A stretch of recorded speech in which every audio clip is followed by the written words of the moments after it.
안녕하세요, 지니입니다. 오늘은 2021년 9월 가을학기부터 다니기 시작해서 2023년 1월인 지금 겨울학기까지 벌써 1년이 넘는 시간 동안 다니고 있는 진보리에 대해서 이야기해보려고 합니다. 주변에 아기 키우는 친구도 없고 혼자 집에 고립되어서 육아에 대한 정보는 1도 없었던 시절, 애는 빽빽 울고 잠도 안 자고 저는 좀비나 다름없었기 때문에 아기 엄마를 사귀어볼 생각은 전혀 못했었는데요. 그러다가 6개월쯤 아기를 데리고 무작정 문화센터에 나가 친구를 사귀기 시작했는데 누구는 배밀이하고 누구는 기는 걸 보고 깜짝 놀랐습니다. 우리 애는 지금 간신히 앉기 시작했는데 말이에요. 아기들이 모이니 발달 수준이 확연하게 차이를 보이면서 우리 애가 발달이 좀 느린 편이라는 것을 알게 되었어요. 생각해보니 전 터미타임이라는 게 뭔지 정확하게 몰랐고 남들은 그걸 한다고 듣긴 들었는데 왜 해야 되는지 모르니까 아기가 힘들어한다는 이유로 다시 눕혀주거나 안아주거나 했거든요. 그래서인지 뒤집기도 엄청 늦게 했어요. 아예 안 뒤집을 수도 있나? 싶을 정도로. 아무튼 우리 애가 발달이 좀 느린 것 같으니까 여러 육아 지식들을 수집하기 시작했는데 영유아기의 대근육 발달이 무엇보다 중요하다는 걸 알게 되었어요. 아기에게 책을 읽어주거나 노래를 불러주는 건 왠지 중요한 것 같아서 많이 해줬거든요. 책을 많이 읽는 것이 미덕으로 여겨지는 사회적인 인식도 한몫했고요. 그런데 책을 읽어주는 것보다 신체 활동이 더 중요하다니, 근육의 움직임이 뇌 발달에까지 이어진다니, 체육 시간을 정말 싫어해서 체육 시간은 없었으면 좋겠다고 생각했던 저로선 좀 놀라웠죠. 영유아는 무조건 몸을 움직여 놀아야 한다는 이론을 접한 저는 아기가 마음껏 신체 활동할 수 있는 곳을 찾기 시작했습니다. 그렇게 알게 된 곳이 진보리입니다. 문센에 비하면 가격대가 조금 있는 편이지만 돌연에 등록하면 30% 할인이 되고요. 센터마다 약간 다른데 매주 3회까지 자유놀이 시간에 시설을 이용할 수 있어서 거의 매일같이 가서 시설 이용하고 뽕을 뽑자는 생각으로 등록을 하게 되었습니다. 그렇게 다니다 보니 어느새 1년이 넘는 시간 동안 다니게 되었는데 그동안 진보리 다니면서 느꼈던 좋은 점 공유해 보도록 하겠습니다.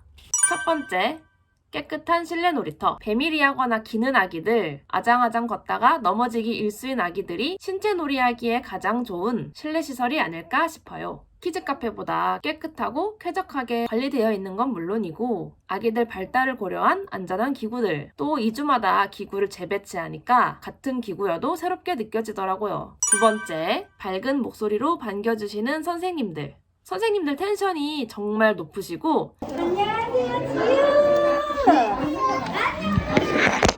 아기들 한 명 한 명 이름 부르면서 반겨주시니까 아기도 점점 이 공간에 익숙해지면서 진보리 가는 걸 즐거워하더라고요. 수업 때 만나지 않는 선생님들도 아기들 이름을 다 외우고 계시고 아기도 자기가 환영받는 걸 알아서 정말 즐거워해요. 세 번째, 언어 자극. 처음엔 실내 놀이터를 이용한다는 생각으로 등록했던 거라 언어 자극은 생각도 못한 부분이었는데 진보리가 특히 좋았던 게 크다 작다 같은 개념어를 직관적으로 배울 수 있게 도와줘요. 예를 들어서 이번 주제가 밀어요, 당겨요라면 진보리 센터 내에 기구들이 밀거나 당길 수 있는 장치들로 세팅이 되고 밀거나 당기는 행동을 할 때 선생님이나 보호자가 수시로 밀어요, 당겨요 라고 이야기를 해줘요. 그러면 이게 미는 거구나, 이게 당기는 거구나 하고 행동과 언어를 일치시키면서 언어 자극이 되는 것 같아요. 그 외에도 주제가 빠르게 느리게 라면 빠르게 걸으면서 빠르게 느릿느릿 걸으면서 느리게 이렇게 계속 말소리를 들려주는 거예요. 단순히 소리를 듣거나 눈으로 보는 데서 그치는 게 아니라 말소리를 들으면서 신체를 움직이니까 언어 자극이 더 풍부하죠. 주제를 배울 땐 기구들 뿐만 아니라 선생님이 수시로 아이들을 불러 모으면서 다양한 소도구를 활용해서 활동을 하니까 수업이 더 풍성하게 느껴졌어요. 마지막으로 네 번째, 자율성이에요. 트니트니를 저격하는 건 아닌데 트니트니도 상당히 유명한 신체 활동 수업이죠. 트니트니 수업이 유명한 건 익히 들어와서 어렵게 티켓팅해서 수업을 들었었는데 선생님도 정말 저희 지역에서 유명한 실력자셨고 수업도 좋았지만 아쉬운 점을 꼽자면 바로 자율성의 부재예요. 트니트니는 어떤 주제를 가지고 순서대로 차례차례 활동을 이행하는 규칙과 질서를 배우는 성격이 강한 수업이더라고요. 물론 사회성 발달을 위해 차례차례 순서를 지키는 법을 배우는 것도 너무 중요하지만 아직 규칙을 이해하기 어려운 영유아는 흥미를 잃어 지루해 보였습니다. 그럼 더 이상 놀이가 아니라 교육이 되는 느낌? 어쨌든 저는 아이를 가르치고 교육시키고 싶은 게 아니라 좀 더 즐겁게 놀아주고 싶은데 혼자서는 힘에 부치니까 이런 각종 수업의 힘을 빌리는 거거든요. 그런데 제가 너무 어린 계열수에 다녀서 두 돌이 넘은 지금은 또 다를 수 있다고 생각해요. 비슷한 계열수의 아이들인데도 규칙 속에서 잘 이행하고 그런 내 모습을 뿌듯해하는 아이들도 있었습니다.